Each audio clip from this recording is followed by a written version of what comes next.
Bagi aku manual lagi better. So ini SOP standard kita lah.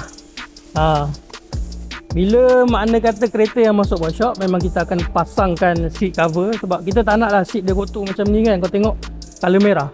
Kalau Pomen ni kadang-kadang seluar dia kotor, duduk dah kotor lah seat kan. Lepas tu steering cover, nampak? Ni pun penting juga lah. Kalau tangan Pomen ni kadang-kadang berminyak, kalau pegang steering ni nanti steering korang berminyak pun tak best juga.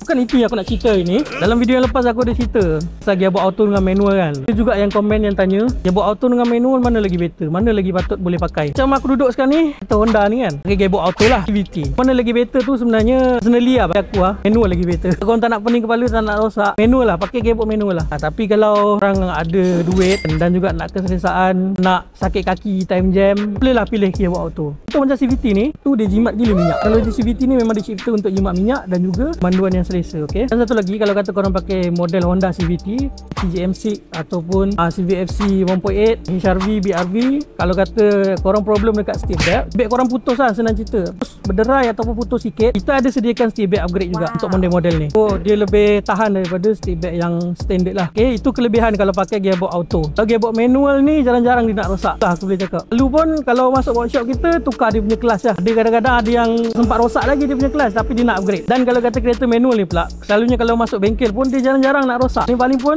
datang workshop kita tukar kelas semualah kan, sampai masa kelas akan habis. Ataupun ada juga yang datang workshop kita bawa barang sendiri, kelas dia tak habis lagi tapi dia nak upgrade dia punya kelas. Okey, itu boleh kata antara problem yang dia buat manual lah, hadapi lah. Kalau untuk auto, jangan cerita lah, banyaknya selalu full overhaul je. Lagi-lagi ni dah CVT paling problem lah, aku tak faham dah 2025 pun masuk bengkel lagi. Untuk korang kat luar sana, kalau kata ada masalah dengan gearbox kereta korang, boleh hubungi kami, Expert Gearbox Transmatic Automotive, Section 15 Shah Alam.